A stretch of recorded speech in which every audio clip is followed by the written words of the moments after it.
I'm Jason Kelly. I am the director of the IUPUI Arts and Humanities Institute and professor of history. And I want to welcome you to tonight's Quarantine Conversations. Tonight, our focus is on suffering and solitude. I want to thank all of you so much for joining us online on the Facebook feed. This is the second week of a 7-week program that happened on Tuesday evenings, and they are a collaboration between Indiana University Bloomington and IUPUI. And I want to especially thank my co-organizer, Ed Comentale, who is professor of English and associate vice provost of Arts and Humanities. Our two areas have been organizing these events together, and it's been a fantastic collaboration. The program itself is designed to show how arts and humanities can provide useful perspectives and frameworks for addressing and understanding our current historical crisis. The talks that you'll hear tonight and for the next several weeks cover everything from disease, the disease itself, COVID-19, to its historical, cultural, social, and experiential dimensions. Now, in recent months, faculty from across the IU system have turned their attention to responding to the COVID-19 pandemic. And these individuals include dozens of arts and humanities faculty who've transformed their teaching, their scholarship, their community engagement to address the challenges that residents of Indiana face and residents of areas across the United States and the globe face.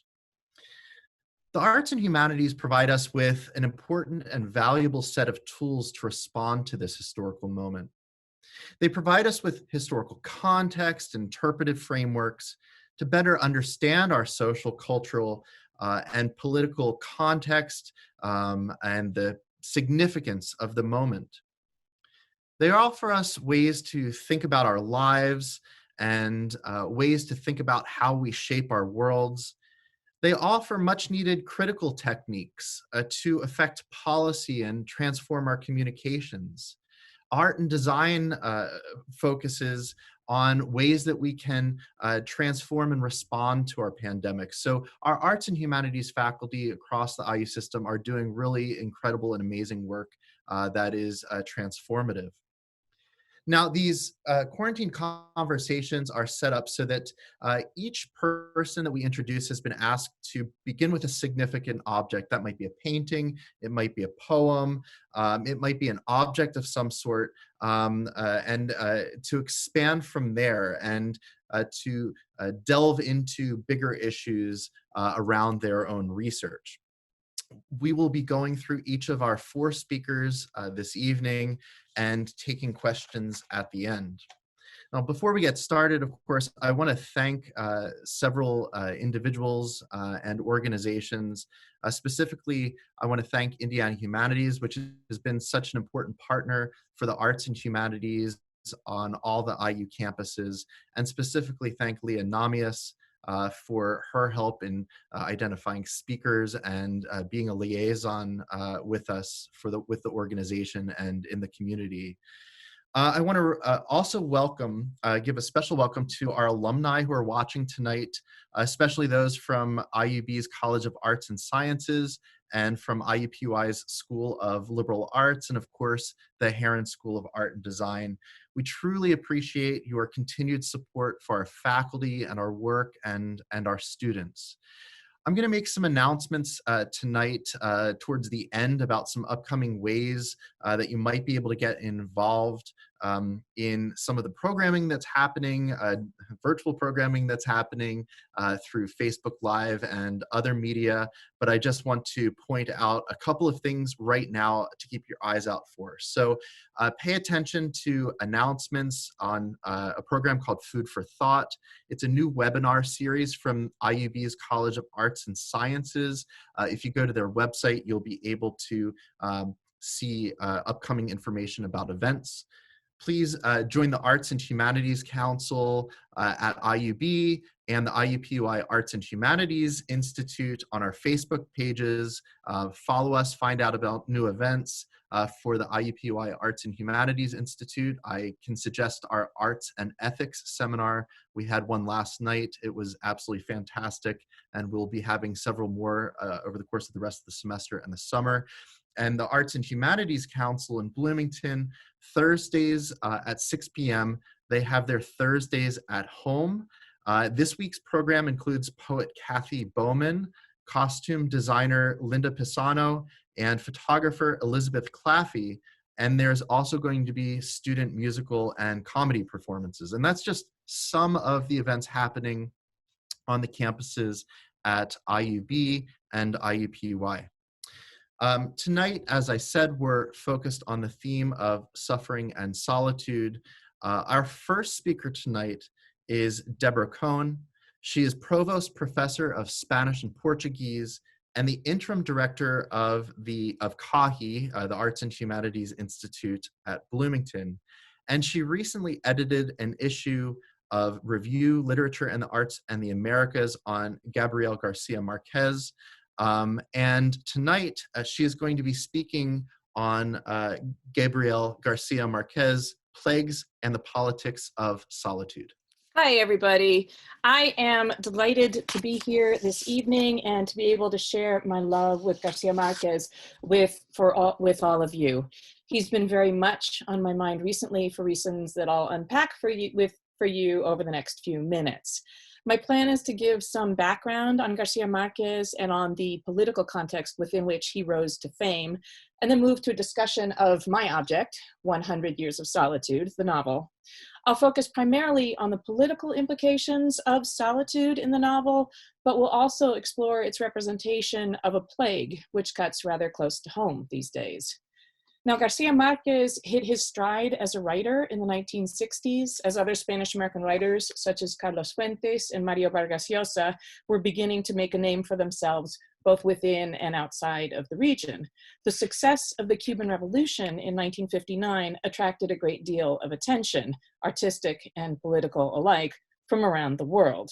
Garcia Marquez, Fuentes, and Vargas Llosa were initially united in their support for the revolution, working its politics into their novels as well as their nonfiction. Whereas Fuentes and Vargas Llosa had already achieved international fame and translation, however, Garcia Marquez lagged behind his peers in finding an audience and publishers for his work. In 1963, in fact, publisher Alfred A. Knopf turned down 2 of his books, Garcia Marquez's books, on the grounds that the works were unlikely to generate enough sales to make the effort worthwhile. Now, this was a phenomenally short-sighted decision. When it was published in 1967, Cien Años de Soledad, later translated as 100 Years of Solitude, immediately became a runaway bestseller. An unusually high printing of 8,000 copies, the standard print run at the time was 3,000, was followed by an unprecedented 3 more editions of 20,000 each that same year, and even larger reeditions in subsequent years. Even so, publisher Harper & Row still required some serious arm twisting to consider publishing the translation. But it did, and in 1970, 100 Years of Solitude became the second work ever by a Latin American writer to hit the New York Times bestseller list.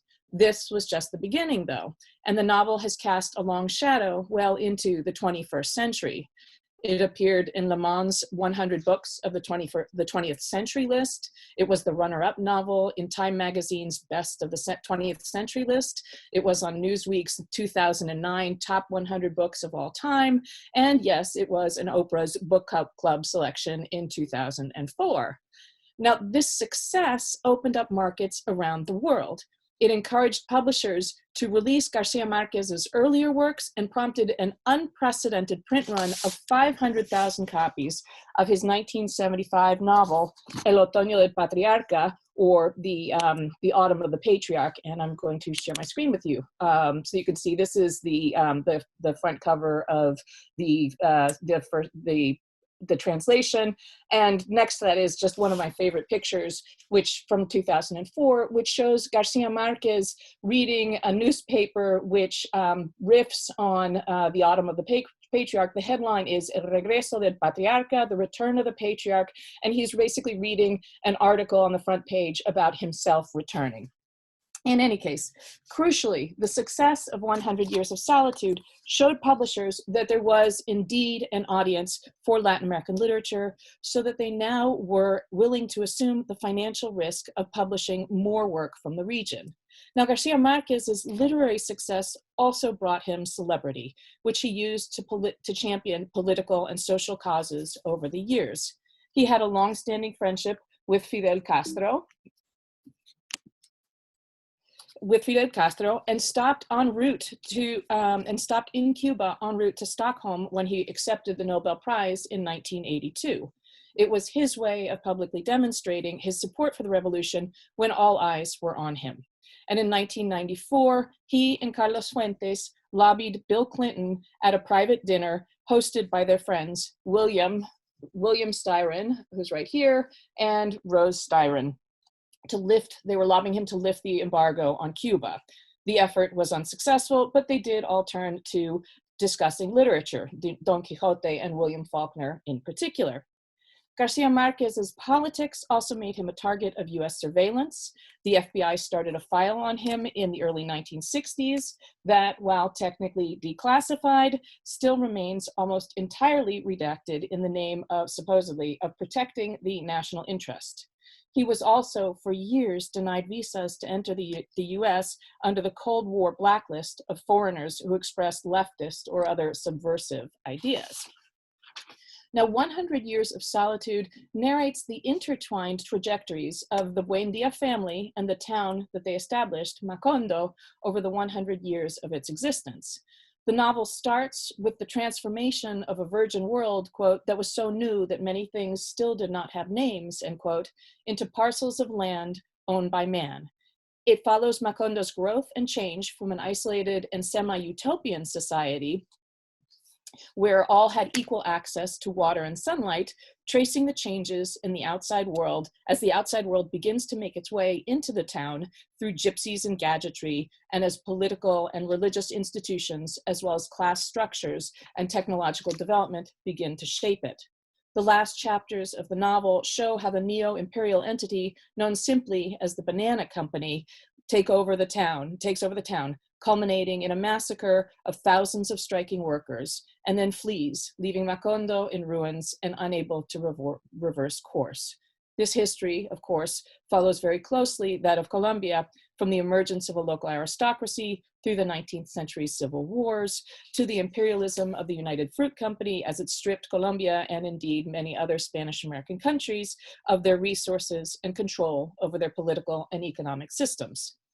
On the one hand, then, time in the novel progresses in a linear fashion, starting with the town's beginning and culminating in its obliteration. The history, the novel concludes, quote, was unrepeatable because races condemned to 100 years of solitude did not have a second opportunity on Earth. On the other hand, though, the novel's chronology is also cyclical. Names, events, character traits, and more repeat themselves over 7 generations of the Buendia family, whose lives we follow.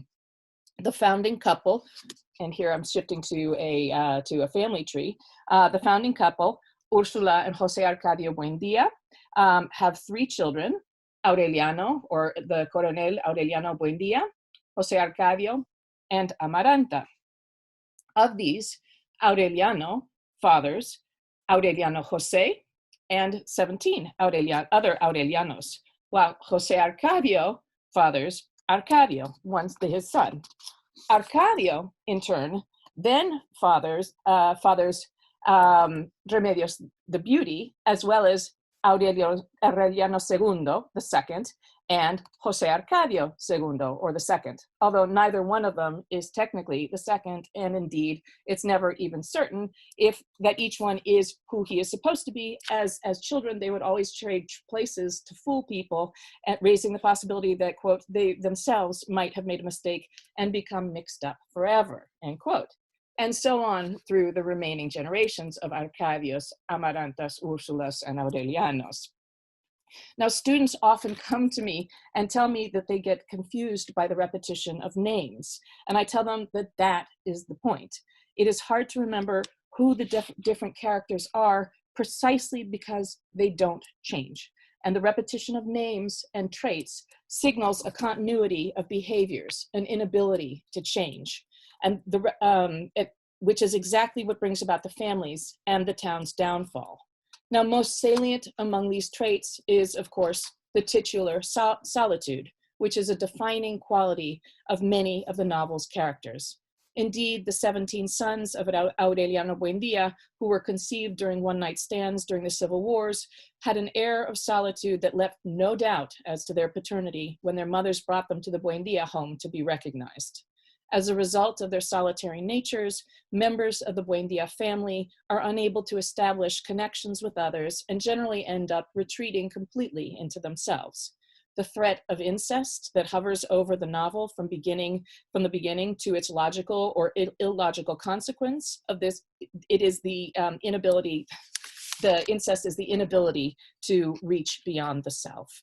Additionally, several of the male characters end up basically locking themselves in a room, pursuing tasks that go nowhere and that serve only to separate them further from others.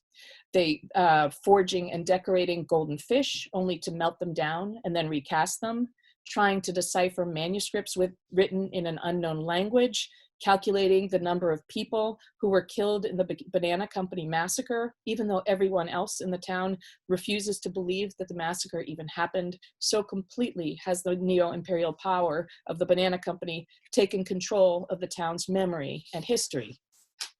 Literary critic James Higgins notes that Garcia Marquez himself has pointed out that as the negation of solidarity, solitude has political implications. The solitude of the Buendias, in effect, is a reflection of the egoistic, individualistic values by which they live, and their propensity to incest mirrors the selfish, inward-looking attitude of a privileged oligarchy jealously defending its class interests against other sectors of society. Towards the end of the novel, as the town nears its end, several characters do finally experience a love that actually connects them to one another. And for the first time, which is characterized tellingly as a paradise of shared solitude. For perhaps the first time, these characters act selflessly and compassionately while looking out for the well-being of others. Higgins reads this shift as follows, and as a reflection on the euphoria of the contemporary post-revolutionary political moment.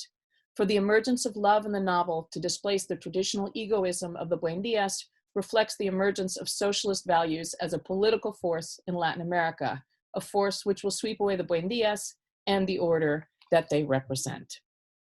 Now, in addition to foregrounding the theme of solitude, Garcia Marquez's novel also was deeply indebted to classical Western traditions in its engagement with the theme of the plague. Much has been said of Garcia Marquez's appropriation of themes and tropes from William Faulkner. It is less well known, however, that he was a huge fan of Daniel Defoe's Journal of the Plague Year from 1772, which was written about the 1665 Great Plague of London.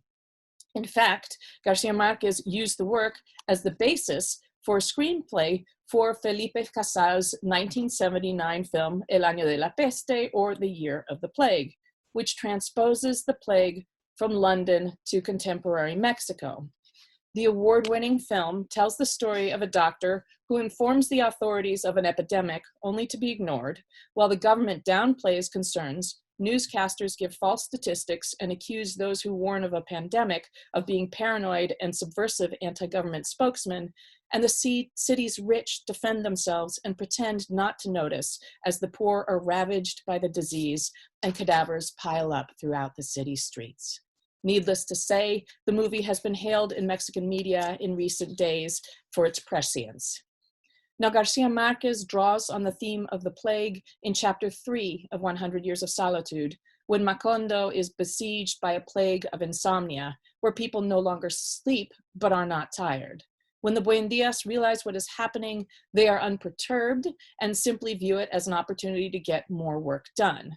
It is the family's indigenous servants, whose kingdom had been destroyed earlier by the same plague, who point out that the plague's worst symptom is not loss of sleep, but loss of memory.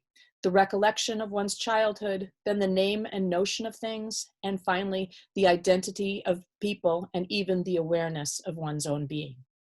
The Buendias come up with all sorts of mechanisms, including a memory machine and labeling items with their names and their use, but it's futile. Their reality, nevertheless, quote, slips away, momentarily captured by words, but would escape irremediably when they forgot the values of the written letters, end quote. As I taught the novel earlier this term, for the first time, I experienced the plague viscerally and could not just read it from an intellectual and analytical standpoint. The declaration that, quote, so effective was the quarantine that the day came when the emergency situation was accepted as a natural thing and life was organized in such a way that work picked up its rhythm again, struck me to the core and still gives me chills. In 100 Years of Solitude, the insomnia plague is magically resolved, although it foreshadows the Banana Company plague, which similarly takes over the town and erases its history. Garcia Marquez also drew on the motif of the plague for his 1985 novel, Love in the Time of Cholera, which compares the effects of love to those of a plague. This novel, too, was an international bestseller and, like 100 Years of Solitude, was further popularized by its selection in 2007 for Oprah's book club. And I think that it was, in fact, at least partly the ubiquity granted it by Oprah that has led to an internalization of the title's phrasing, so that it's frequently riffed on in headlines. Everywhere I turn, it seems, there are articles on love or fear in the time of COVID, and even tax tips, plastic surgery, and my personal favorite, books about pandemics to read in the time of coronavirus, a list which, of course, includes both Love in the Time of Cholera and Defoe's journal. Now, for anyone interested in learning more about Garcia Marquez and 100 Years of Solitude, I strongly encourage you to lose yourself in the selections from the virtual exhibition, Garcia Marquez, The Making of a Global Writer, at the Harry Ransom Center at the University of Texas at Austin, which I've got the URL here up for. Also, the Fundación Gabo is holding a Festival Gabo en Casa, or Gabo Festival at Home in Spanish this month, to mark the 6th anniversary of the author's death, and the URL is right here. To conclude, then, for me, Garcia Marquez's works serve as touchstones. They speak to and help us to speak about our experiences today, even as they connect us to age-old experiences and paradigms. And they both affirm and contain affirmations of the value and the power of the arts. I am, admittedly, quite sympathetic to the old Catalan bookseller in 100 Years of Solitude, who declares that, quote, the world must be all fucked up when men travel first class and literature goes in the freight car, end quote. Our world is indeed, well, topsy-turvy these days. And while I may not be traveling first class, or for that matter, traveling at all, I'm definitely keeping my books by my side. Thank you. Thank you so much, Deb. Our next speaker is Christoph Irmscher. He's director of the Wells Scholar Program and provost professor of English at IUB. He's also George F. Getz Jr. Professor of the Wells Scholar Program.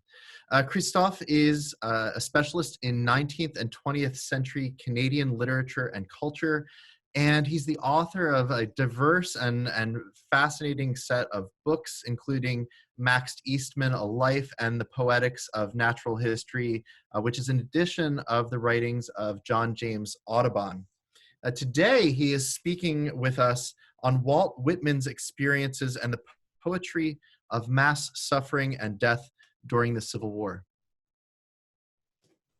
Hello, everyone. Good evening. My object tonight is a small photograph, which is probably a little hard to see from here. I have it on my PowerPoint. It's a tintype, and I will explain what it is in a minute. I acquired it a few years ago in, I don't really recall the circumstances. I collect all sorts of things, and for me, this was something random at the time, something that, captured my interest. And I became very excited about it. It became part of my my collection, part of my life. It's sitting on my shelf. So here you get a closer view of this tintype. It shows a Civil War soldier, probably a Confederate. It seems like a second lieutenant. Given my own thoughts about the war, I would have liked this to be a Union soldier, frankly, but it is what it is.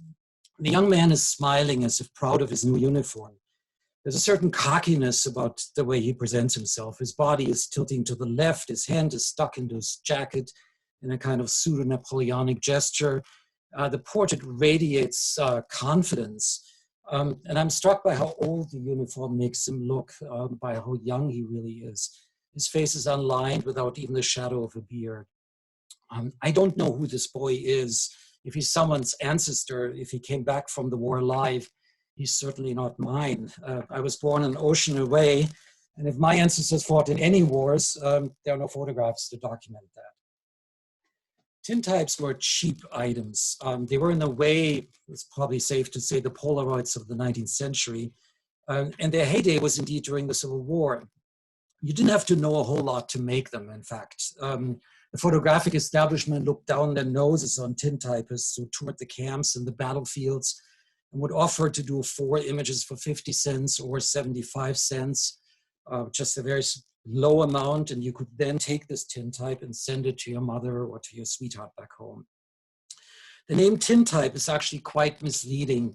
The image was produced on a lacquered sheet of iron. Sometimes they are called ferrotypes for that reason. And it was quickly developed in a wagon or some kind of a shed. The somewhat matted finish had advantages, especially if your face was a little scarred or not clean. So it looks kind of fancy. This particular object is, as you can see, is somewhat nicer than the usual tintype because it has a frame around it, it comes in a case, and someone must have really cared for it. It's well worn, but also well preserved. Many young soldiers looked equally cocky, equally confident at the beginning of the Civil War. And such cockiness quickly went away. The iconic images of the war that one associates with the war today show not smiling soldiers, but bloated bodies, as in this particular one from Alexander Gardner's sketchbook of the Civil War. Hoping to find his wounded brother in Gettysburg, the poet Walt Whitman, and I will focus on him today. This is an image from 1862, so close to the time that I want to talk about. Hoping to find his wounded brother George, Whitman traveled to Fredericksburg around 1862. And there he saw the aftermath of a battle that killed 2,000 men, wounded many thousands more. He saw a terrifying heap as he, and I'm quoting from his diary, heap of feet, legs, arms, and human fragments, cut bloody black and blue, swelled and sickening. His brother turned out to be only slightly wounded, but Whitman stuck around to observe and take notes and perhaps to be able to help.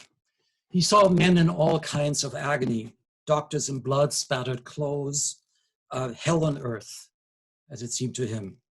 Civil War medicine was primitive. Hygiene was non-existent. If you were lucky, surgeons wiped their tools between patients.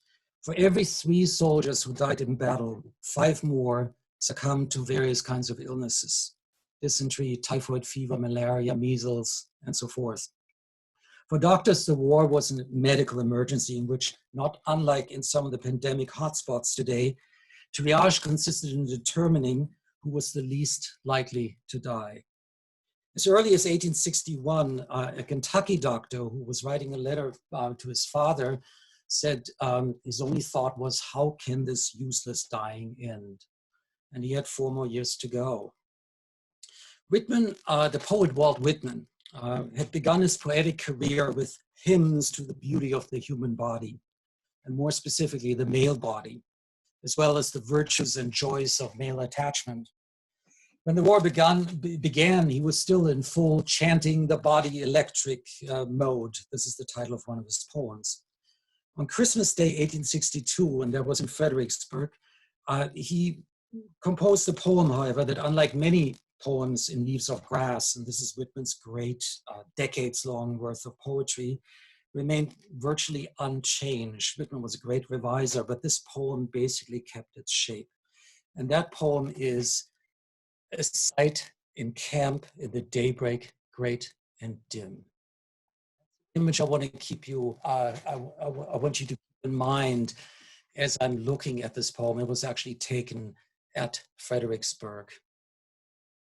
So here's the poem. It's from a volume called Drum Taps, which Whitman published right after the Civil War had ended. And this is an image of a page from the original publication, which you can look at once it's open again at the Lilly Library on a beautiful first edition of it. This is how the poem begins. A sight in camp in the daybreak gray and dim, as from a tent I emerge so early sleepless. As slow I walk in the cool fresh air, the path nearby the hospital tent. 3 forms I see, on stretchers lying, brought out there, untended lying. Over each the blanket spread, ample brownish woolen blanket, gray and heavy blanket, folding, covering all. The appeal of Whitman's poetry then and now rests on the assumption that when Whitman says I, that he really means himself or a version of himself. In a poem published just before the war, for the Civil War, Whitman said, this is no book. Who touches this, touches a man.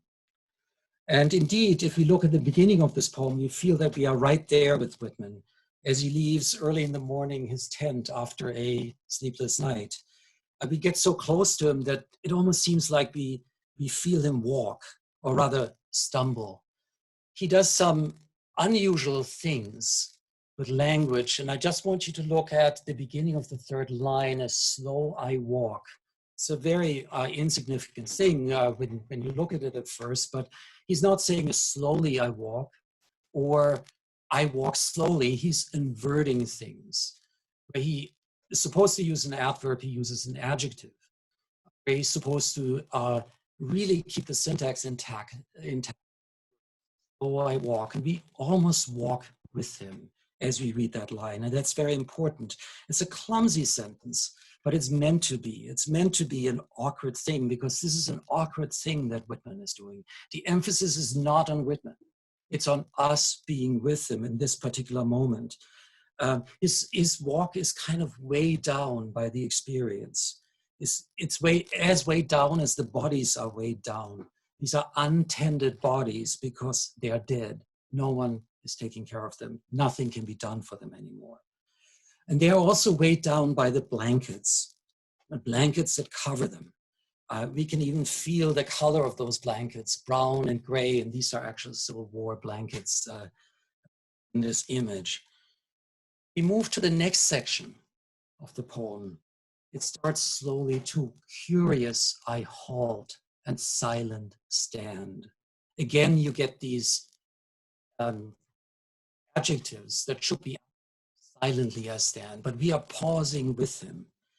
And then there's something very extraordinary, something very beautiful that's beginning, in my opinion, because Whitman approaches these dead bodies and he recreates for us this one act of care, charity, that he can still perform for them, that he can still extend to these men, the one thing that makes them more than just corpses. With light fingers, and listen to the sound, with light fingers, I from the face of the nearest, the first just lift the blanket. It's not heavy anymore, it's light, because that's the kind of gesture that she's performing here. And the just in this line is just completely heartbreaking. I just lift the blanket, because it's such a little thing.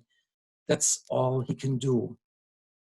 And now the first body is that of an old man, his face all sunken in death. Who are you, dear comrade, he's saying. He moves on to the next stretcher, to the second I step here. And who are you, my child and darling? It's the body of a very young soldier, a child really, barely grown up and now barely dead. The cheeks are yet blooming. And then he moves on to the third body. And of course, Whitman's plays with the idea of the Trinity, the three bodies, sort of the number of harmony in a way that he wants to achieve here.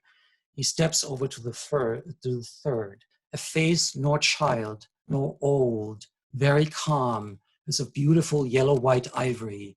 Young man, I think I know you. I think this face of yours is the face of the Christ himself, dead and divine and brother of all. And here again, he lies. So that body is different. The syntax, as you notice, it's no longer choppy. He doesn't do any of those inversions. He's almost getting excited. It's chatty even. If this were a poem by Whitman's great 19th century antagonist Longfellow, one could say with some justification that this is kind of an unearned conclusion. He just throws it at us. Whitman himself knows that he's on shaky ground here. If you look, he's saying, young man, I think I know you. I think I know you.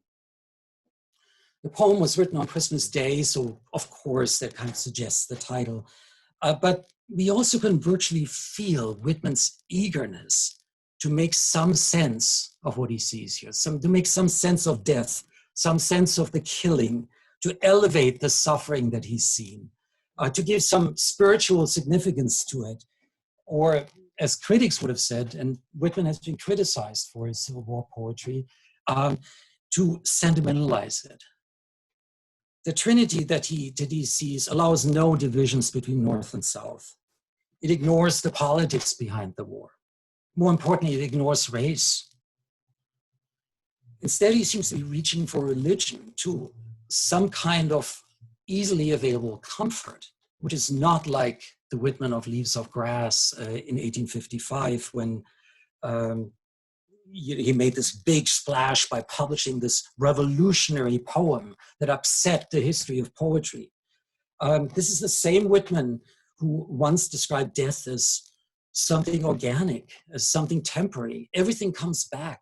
In Leaves of Grass, he refers to the grass as the uncut hair of the dead, which is a very, very organic image.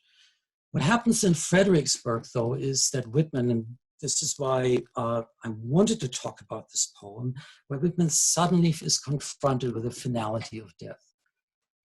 Death is something that is over, that when life is over, that is final. So at a time when temporary morgues are put up in front of New York hospitals and ditches are being dug for dead bodies, it's hard not to be shocked by Whitman's lines. And I want to quote now from a poem from the same collection that he added just in the nick of time before he published it, before he had the volume, his Elegy for Abraham Lincoln. Whitman is writing about death in terms that are not familiar from his earlier poetry. I saw battle corpses, myriads of them, white skeletons of young men. I saw them. I saw the debris and the debris of all dead soldiers, but I saw they were not as was thought. They themselves were fully at rest. They suffered not. The living remained and suffered. The mother suffered, and the wife and the child, and the musing comrades suffered, and the armies that remained suffered.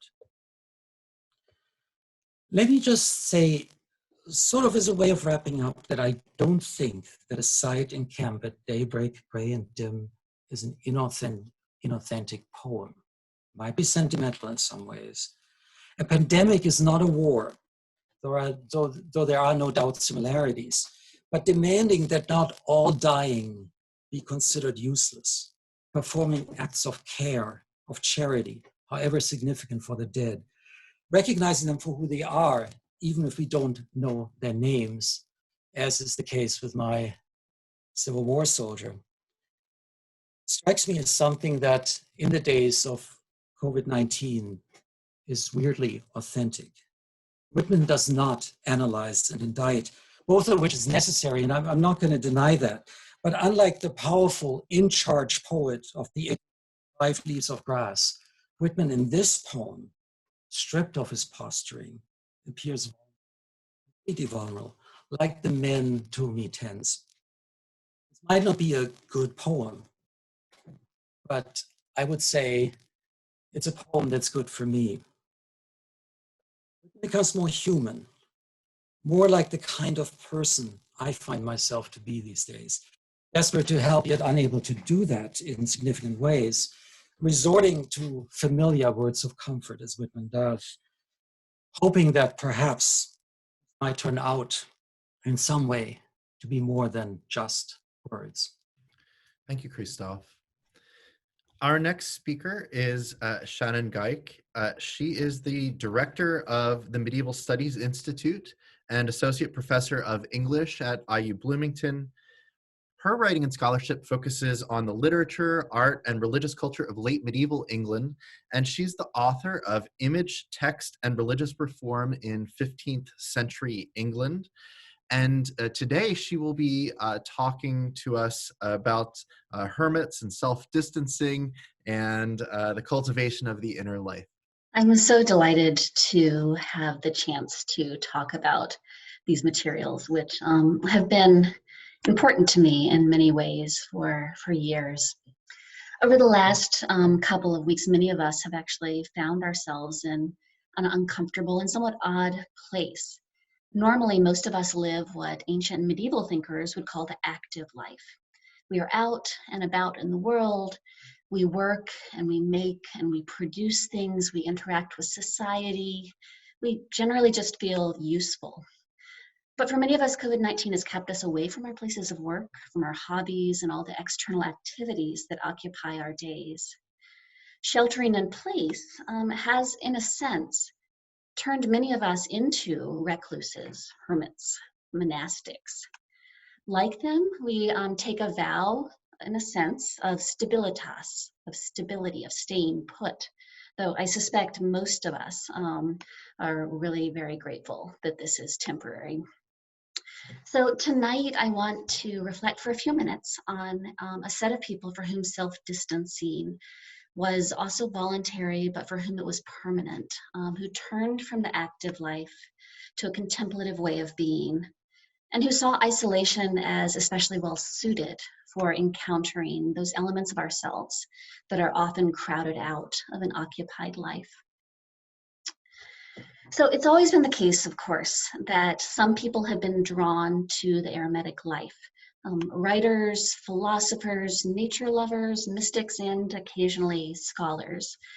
But for most, they explore the solitary life for a season as a kind of experiment in solitude, as did Henry David Thoreau on the banks of Walden Pond. But tonight I want to think about, of course, a particular type of hermit that pursued the solitary life for life that was also very common in late medieval England, anchorites or anchoresses, is a sort of female term. And I want to think about some of the ideas and some of the practices that came out of this tradition that I think might speak to our moment. So what is an anchoress? What is an anchorite? At its root, it's an urban hermit. These are usually lay men or women, so not monks, not priests, not nuns, although occasionally they would enter into the cell as well. But people who voluntarily withdrew from society, often by entering into or being enclosed in a small dwelling that would have been attached to a church. And these churches, again, are usually in bustling cities. They're not withdrawing out into the forest. So what you see here, and this is the image that I'm using to sort of anchor my talk in some ways. It's an image accompanying the rite of enclosure for an anchoress that comes from a 15th century pontifical. So you can see here that the bishop stands in a position of blessing while an anchoress gazes out of the window of her cell. Now, it's no coincidence that the dwellings in some of these images look like tombs. So you'll see another one of these in just a minute.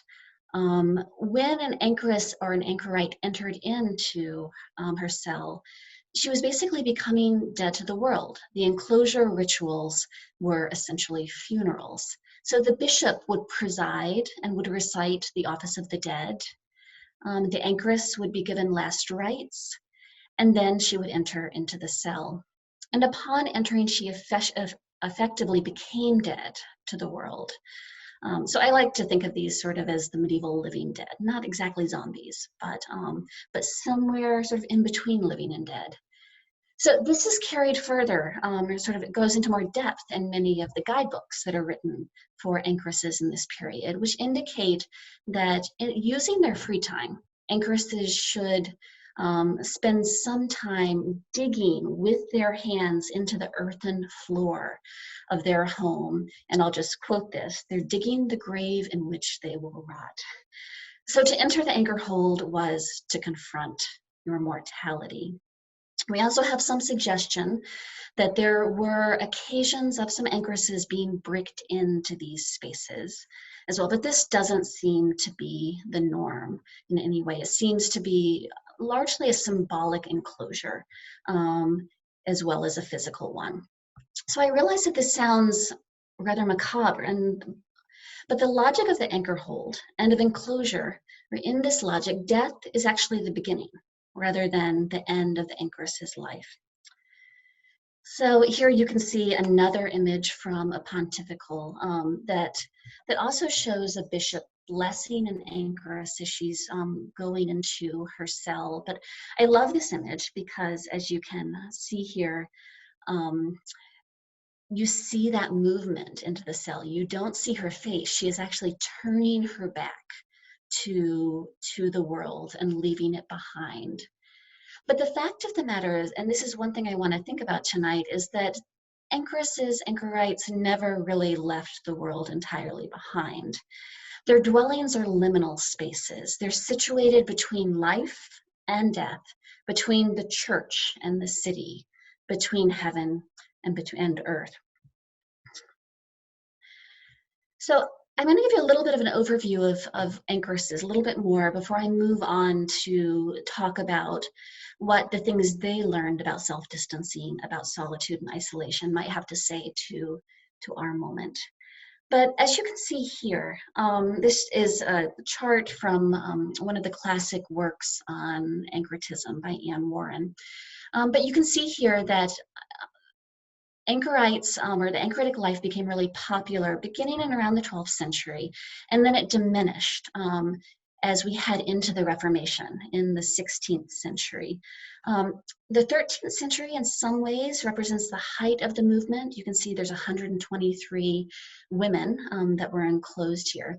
This is also, importantly, the period from which we have the first guidebooks, or I like to think of them as kind of self-help books that are written by spiritual directors for anchoresses to help them make sense of how to live well, to cultivate the inner life while they're in these spaces of seclusion.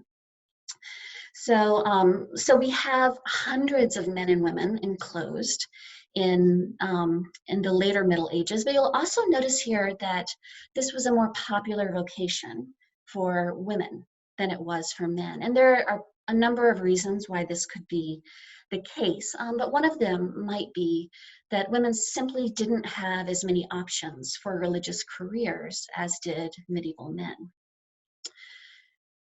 So to become an anchorite or an anchoress, you had to undergo vetting in a way. You had to express enthusiasm for entering into the cell, and then you had to get approval from the bishop and also some sort of council in your local town. As part of that, you often had to show that you could support yourself in enclosure, since you'd be entirely dependent on help from the external world for them to provide food or for them to provide necessities. And begging wasn't really considered an option for anchoresses. So as this implies, this vocation was really only available to those with some privilege. Their desire to not labor or to labor in prayer depended entirely on the labor of others.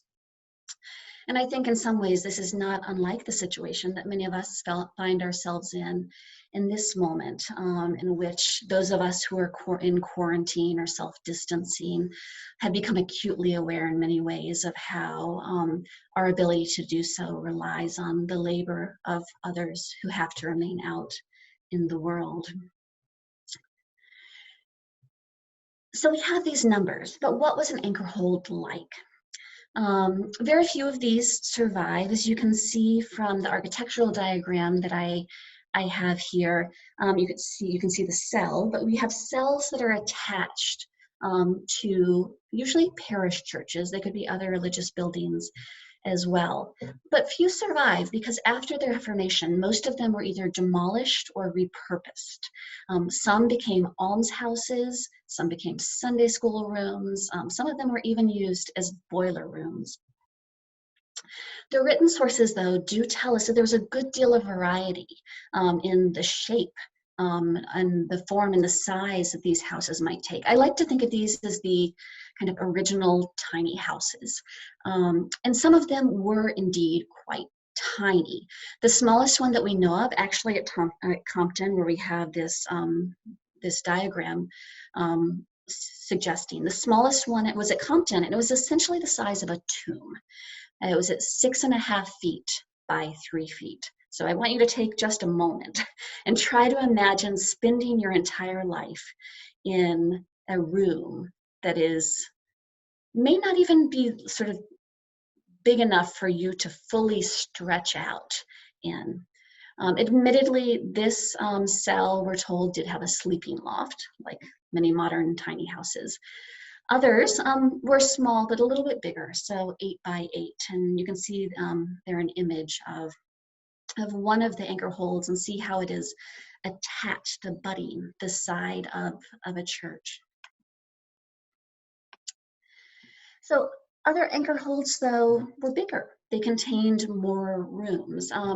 So here we have an example of a very spacious anchor hold that is still standing in Chesterless Street, which is near Durham in northern England. This had 4 rooms. You can tell it's 2 stories. So this is the extension of the church, basically on the far left side of the image. And it seems to have been built to house multiple anchoresses.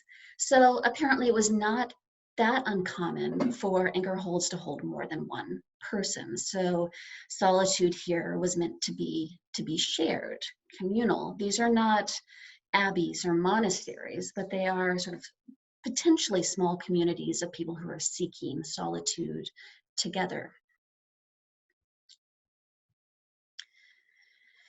One final point about anchor holds, the sort of architectural space of anchor holds, I think is worth mentioning, which is that they typically were designed with 2 or 3 small windows.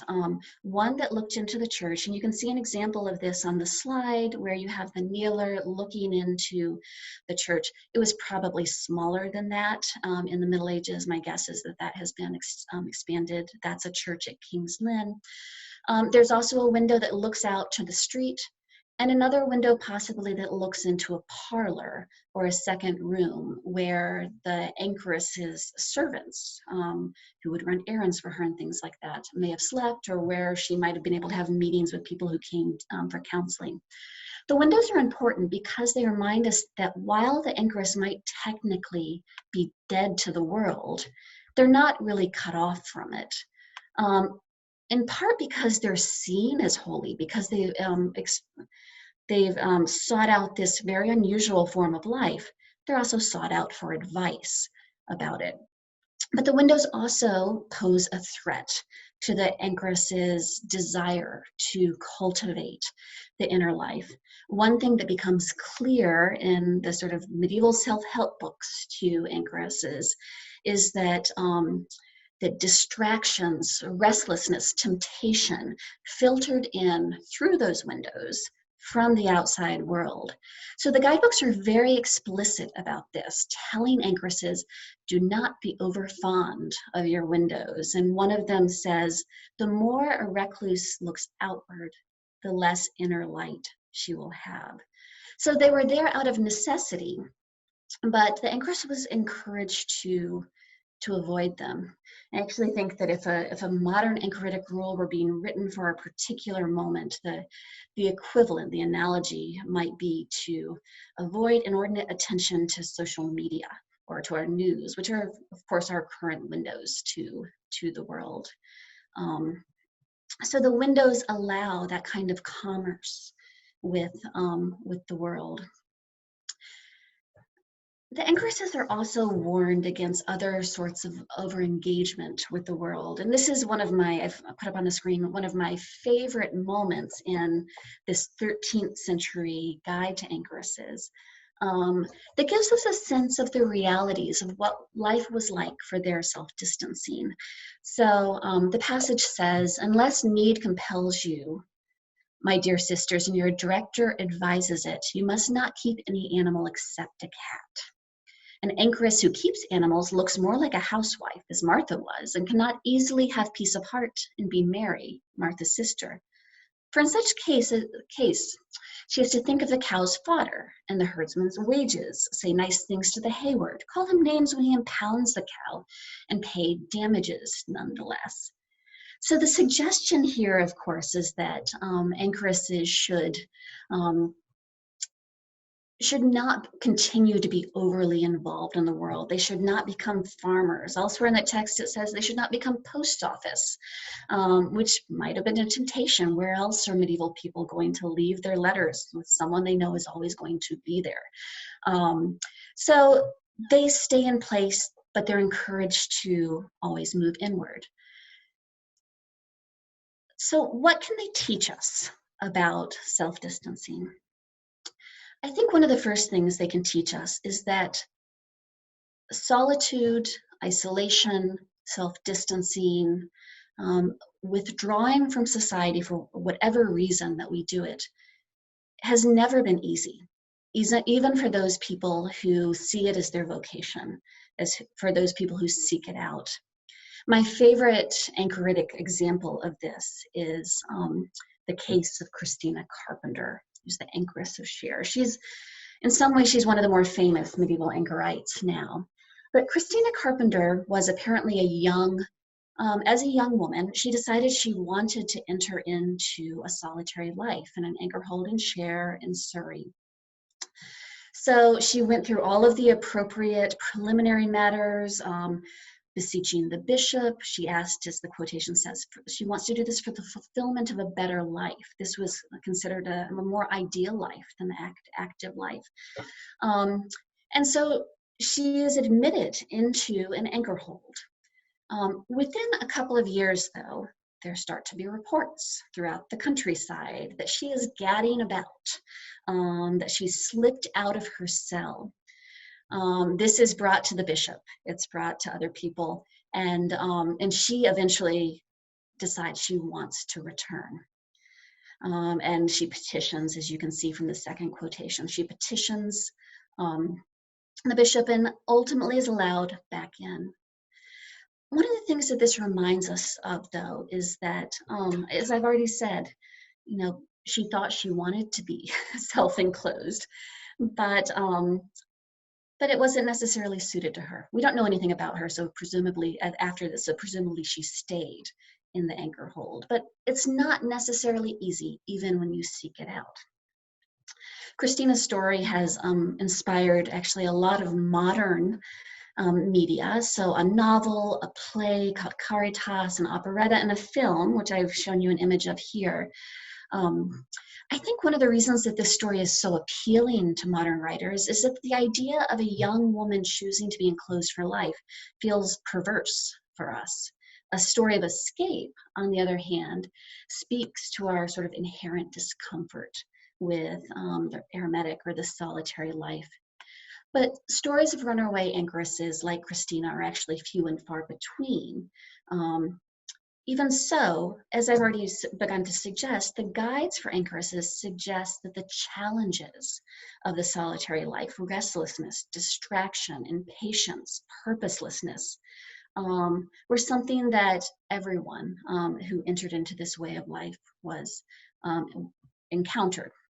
So, and I have just another minute or so, and I want to wrap up with something. I hope you will sort of indulge me in this, but I've gone back through some of these anchoritic guides and pulled out some advice from these professional self-distancers on self-distancing. And I thought I would just sort of end with a list here. So, so what can they teach us about solitude? There's some practical matters first and foremost. 1, eat your vegetables. The Anchoran rule says you shall not eat meat or fat unless you're extremely weak, but eat as many vegetables as you like. 2, take a shower. Wash whenever you need to and as often as you like, and your possessions too. 4, this sounds like a little bit like Victorian schoolmarm here, dirt was never dear to God. 3, wear comfortable clothes if you wish. So the anchoritic life is not always as ascetic as we necessarily assume it is. So it says, let your shoes be soft, roomy, and warm in winter. For the summer you have leave to walk or sit barefoot, but don't sleep in your shoes and do not sleep anywhere except in bed. And also in the heat of the summer, you may wear a soft, loose garment. Number 4, keep busy and structure your time. I don't think I've included much of a quotation for this, but there was a lot of concern in these manuals about how idleness breeds distaste for the quiet and disgust for the cell. This is Alred of Rivaux, and suggestions that they maintain a schedule. Usually this was modeled on the schedule of monastic prayer. Vet your visitors and keep proper distance from your windows. This is everywhere in these anchoritic guides.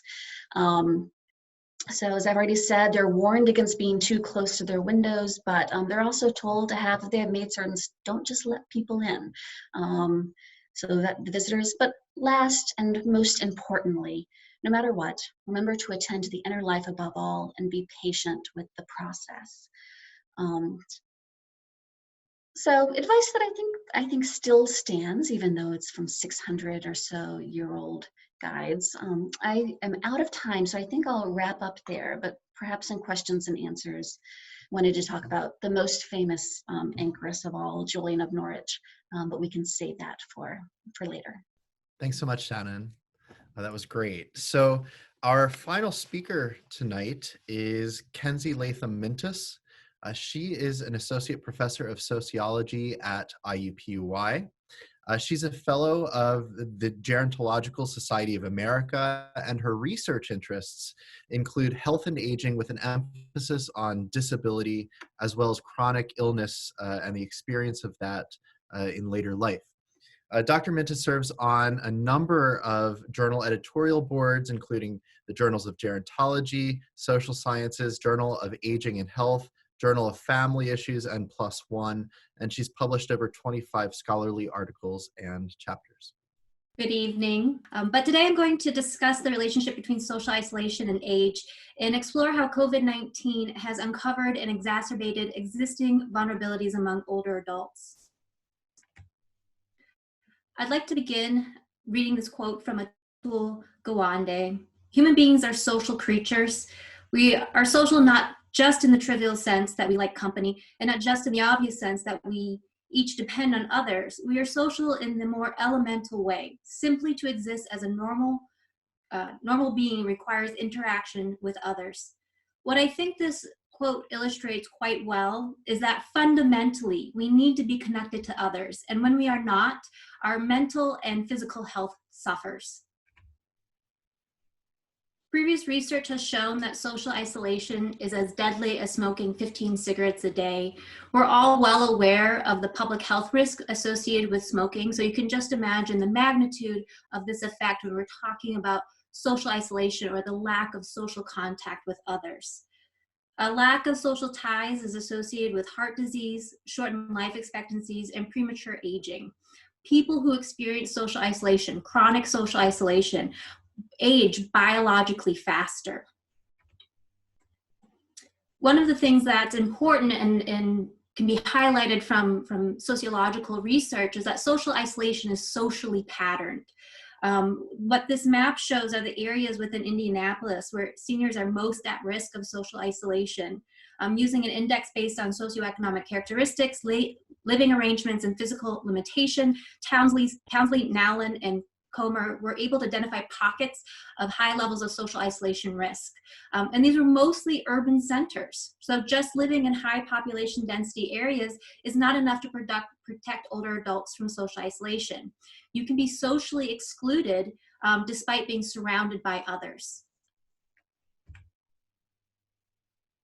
Risk factors for social isolation include individual characteristics like age and disability, economic status, and living arrangements, but also important community and neighborhood factors. Neighborhood characteristics shape the risk of social isolation among older adults and those with disabilities by creating barriers to social participation, including physical barriers like broken sidewalks or lack of transportation, but also social barriers such as fear or lack of trust among neighbors. When our environments are inaccessible, then people are more likely to be isolated. We often think of social isolation as a personal choice, whether someone is introverted or extroverted, but true social isolation is the result of the way we've organized ourselves in our communities. For example, our neighborhoods, workplaces, churches, temples, and areas of recreation are increasingly age segregated, meaning that there are fewer and fewer opportunities for intergenerational connections. It's no coincidence that neighborhoods with the most barriers also have the highest proportion of residents with poor health and disability. So we've already discussed the risk of social isolation among older adults and how our neighborhoods and communities can contribute to social isolation. However, COVID-19 has created challenges for protecting the health of older adults while reducing social isolation. The risk of serious complications from COVID-19 are highest among adults with underlying health conditions and older adults. We also see that high risk for serious complications are concentrated among people who've experienced social disadvantage, such as people living in poverty or low income, racial and ethnic minorities, essentially people who cannot social distance, people who go to work, cannot afford or do not have the luxury to work from home. So in many ways, COVID-19 has brought to light the inequalities that already existed in our communities. Older adults living in poverty and in disadvantaged neighborhoods have poor health, making them more at risk for deadly complications. Coupled with the higher levels of social isolation, which also suppress the health of older adults, COVID-19 attacks the most vulnerable and marginalized, the people who are often at the fringes of our society with the most limited resources. Unfortunately, ageism is playing an important role in our response to COVID-19. Older adults in long-term care facilities have been abandoned in some communities with outbreaks ravaging the residents. Long-term care staff do not have the resources they need to provide care to their residents and protect their own health. This lack of response reflects our larger cultural beliefs about whose life is valuable. Rhetoric being used by some policymakers highlight this notion, with some suggesting that older adults should sacrifice their health and lives for the good of the economy. But COVID-19 doesn't just affect older adults, and every death is a major loss to us, right? To us as a community. That's someone's loved one, that's our neighbor. So I cannot, describe the situation without a call to action, and that's just truly kind of where my research goes and who I am. So I want us to think about what we can do, and also think about how the arts and humanities can help us in our efforts to, combat social isolation among older adults. One of the things that we should be doing is practicing physical distancing and not social distancing with your own loved ones. Staying connected with older family members, friends, and neighbors. Just because we can't be there in person, which is, it's difficult, we can still stay connected, thankfully, through technology. But there's other opportunities to get involved. Multiple organizations have created opportunities for people to connect with seniors experiencing social isolation. A student group at the University of Southern California created an intergenerational phone chain. And there's a national Golden Talk senior chat line. Within our own community, there's lots of ways to get involved. Indy.gov and the United Way of Central Indiana have been collecting resources. And so the first one, listed for the United Way, talks about providing telephone reassurance to our seniors. And so we have these opportunities to get involved, but we can also be creative, right? This is where arts and humanities can get involved. I'm currently teaching an Aging in Society course, and some of my students were doing service learning projects, and they had to switch midway. But some of them continued to stay connected to the people in the nursing homes that they were volunteering at through creating cards, telephone check-ins. And so, staying connected is something that we all can do. Social isolation disproportionately affects the most vulnerable within our communities, but we can make a difference by reaching out and fostering meaningful connections regardless of age. I'm just, again, being mindful of time, I'm just going to have a few concluding thoughts. I want to highlight that coming together benefits us all. I've spent most of my time discussing how to reduce social isolation among older adults, but social connectedness is not a one-way street, right? We benefit from making those connections. We all need to experience those connections, and there's a lot of untapped wisdom and experience that older adults have to share. We need to foster these intergenerational ties, not just to protect older adults, but to protect us as a community. Thanks, Kenzie. So now we have some time to give the presenters some questions. So if you're on Facebook, please be sure to write your questions down. We will get to them and try to ask everybody the questions that you are putting forward. But as we've been going on, of course, I've been writing down frantically all the different questions that I have while I've been looking at the Facebook feed to see what's happening. And there was a kind of a really interesting question that I thought came up in the conversation. And all of your talks in some capacity or another were talking about issues of isolation and its relationship to sacrifice.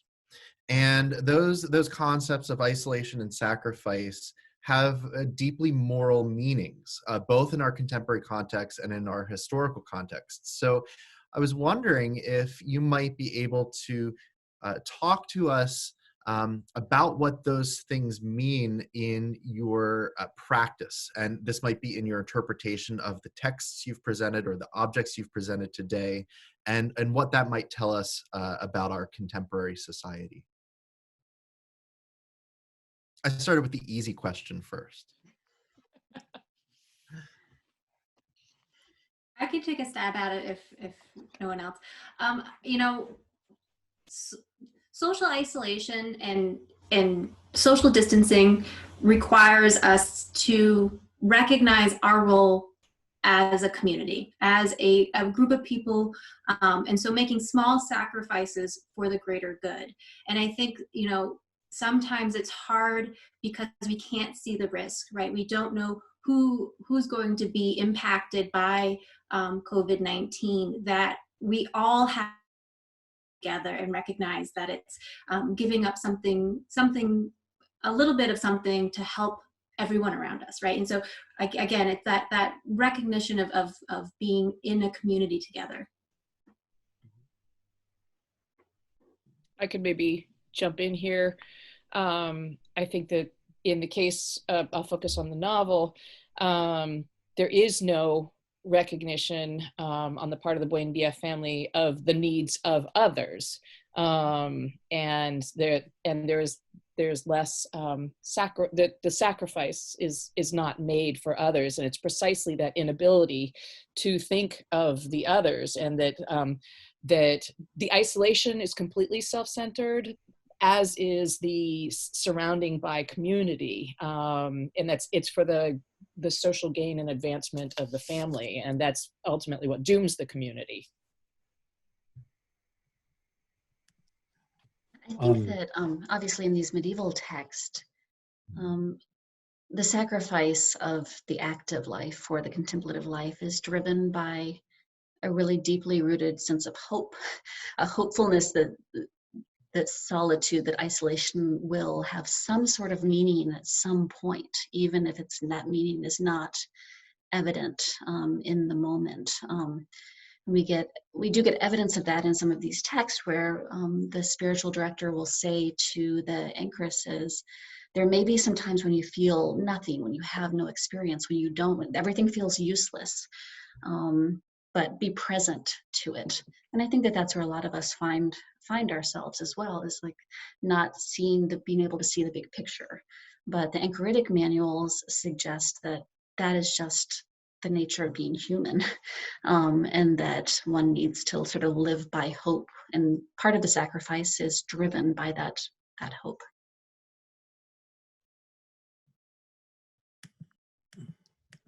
Christoph, did you want to add something? We have a follow-up question. If Right, yeah. What I did want to add is that reading is, in a sense, something we do in isolation. It's something that many of us do privately when we are by ourselves. Yet it's also carried by the hope that it might translate into something like community, into something that's more than just us with a book. Community with a writer, community with other readers who read the same book.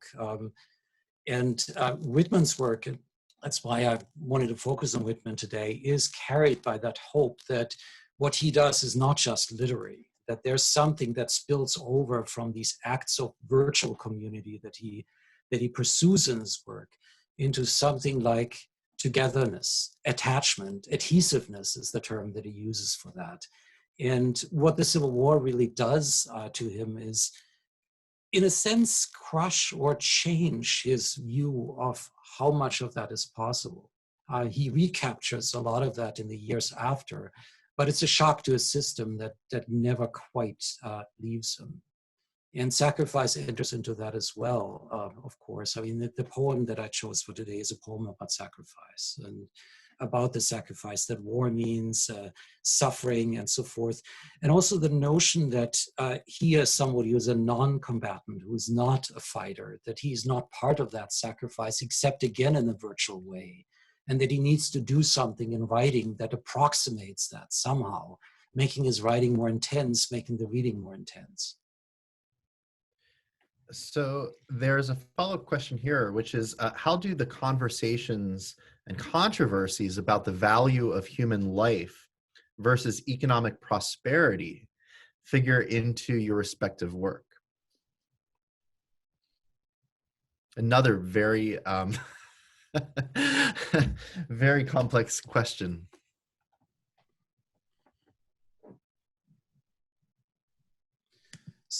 One obvious way to think about that is not to become too political, but there was a statement recently by a representative associated with our state that actually made that connection very explicitly in a way that harkens back to some very 19th century ideas about what can and must be done under certain circumstances, whether it's the tradition of eugenics that becomes rampant and is associated with our campus. One of our former presidents, David Starr Jordan, was a trailblazer in that regard. So these are very old ideas that seem to come out in crisis situations. For Jordan, war was what kind of exacerbated the thinking about how we need to practice eugenics.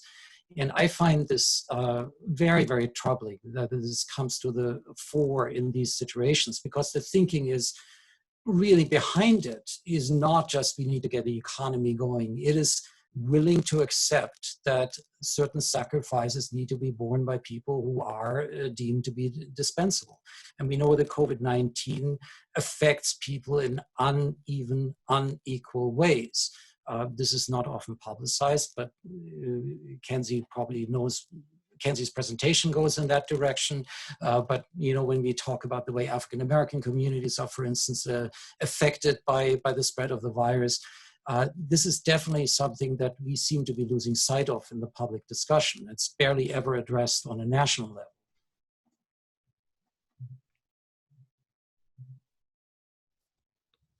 Anybody want to add something? Can move on to the next question, because Shannon, we never got to hear about Julie of Norwich. There's a lot to say about Julie of Norwich, so I will I'll try to keep it short. But one thing I've been seeing a lot of on social media and also even in the news is that Julian, who is a late 14th century anchoress, has emerged in some arenas is the kind of patron saint of pandemic. She lived through the plague, and she writes this remarkable text. Well, she writes one text after she has a series of visions, and then she spends 20 years thinking about it and writes a more sort of philosophically, theologically adventurous version of it. But it's full of images of enclosure and full of images of comfort and enclosure. And she transforms the anchor hold from an image of a prison or of a tomb to the image of the womb. Just the sort of, it's maternal now. It's a place of generation, of gestation, of possibility. And she's often quoted, you see this I see this all over the place. She has this mantra-like saying, all will be well, and all will be well, and all manner things will be well, which seems like what we need to hear in some ways at this time when I was talking about patience and hope and perspective, right? So she says that, she's talking about something very specific, but it's often taken out of context. And she also says we will not be overcome. And I think that message of hope is something that emerges out of that space of sacrifice and suffering and waiting as well. So I have a lot more I can say about her, but I will hold off unless there are more specific questions. Can I ask a question of Shannon? Oh, Shannon, why are cats exempt from the animal ban? Well, I think it's because they're practical on the one hand, so they can catch mice, right, in the anchor hold, which presumably were a problem. But I also think it's because they are good company. So my fear throughout this entire presentation is that my cat, who is named after Julian's hazelnut, was going to Zoom bomb, but she did not. She did not do that. But they're a good companionship, and I think that when you find yourself in isolation, animal companions can be very good company as well. And there's that kind of practicality to that advice. I will also say that I think that that's why so many of the icons of Julian of Norwich, which are typically modern, have her holding a cat, like the image that I projected. We have no evidence that she had a cat, but I think it comes from the anchoritic rules. So, and I think it's just totally charming as well. So Deb, we have a question for you. And the question is, when we read English translations of Garcia Marquez, what are we missing?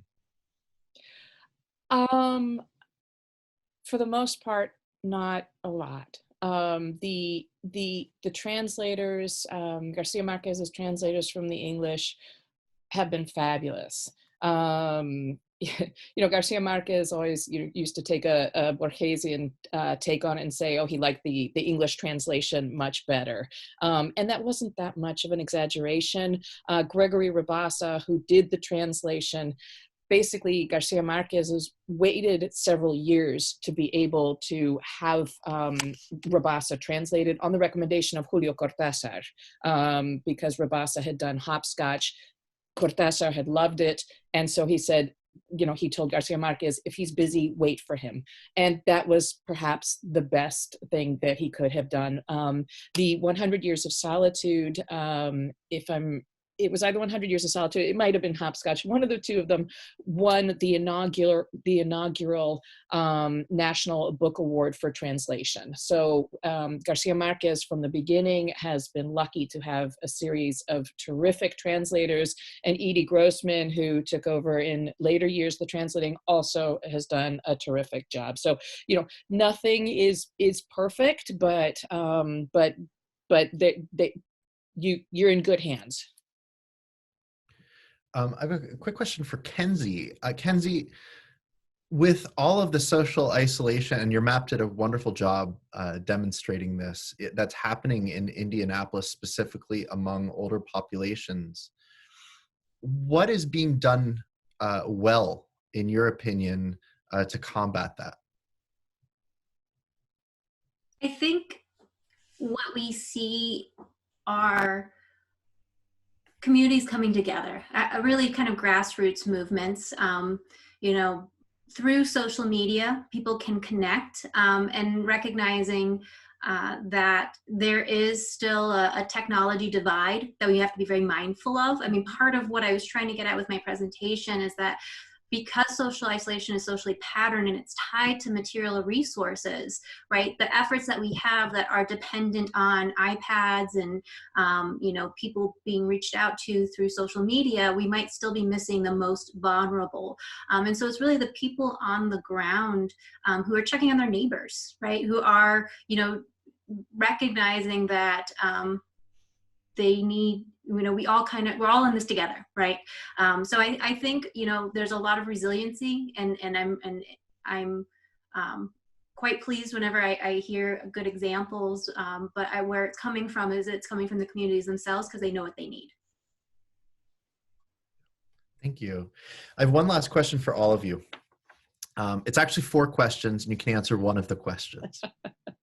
So, you know, your work is just fascinating, and it's been wonderful to hear all about it. And I'm sure, but at the same time, I know we're all inspired by other people's work as we're doing our own work. So, and especially this is especially important in this moment of our own self-isolation. So, for everybody who's watching, would you tell us, answer one of these questions? Who should we read? Who should we watch? Who should we follow? Or what should we do? I'm happy to jump in here because I have very strong feelings about this. Rebecca Solnit, A Paradise Built in Hell and Hope in the Dark.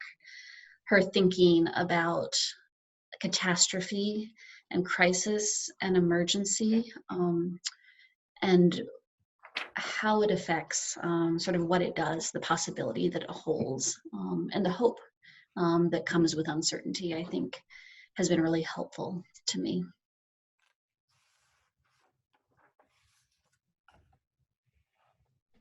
Deb, I'll call on you. You look like you have an idea. I'm still thinking. I mean, on the bleaker, but perhaps also maybe positive side, I've had a lot of Boccaccio's Decameron on my mind, where you have the you know, the plague and the retreat into the countryside to try and restore civilization, and at the same time, you know, the realization that as Kenzie pointed out, that that retreat is made possible by the people who are staying in the city and the disadvantaged. So there are lessons to be found there, which are bleak and hopeful. 100 Years of Solitude, and as a podcast that's something that's light. I have been listening, thanks to one of my students, to Staying In with Emily and Kamel of The Big Sick, where they're talking. She has an experience with compromised system, and so they're used to solitude, and so they talk about their strategies. And it's light and it's fluffy, and you know, you can get it. So I will say that on the fluff side. So, but useful. Kenzie? So probably a little different than the rest of the panelists, but sociologist Eric Klinenberg has a great book called Palaces for the People, where he talks about social infrastructure and how our physical environments enable us to gather and come together. And so in anticipation of when we can finally, you know, leave our homes, think about these places that bring all of us together, no matter what our background is, like public libraries.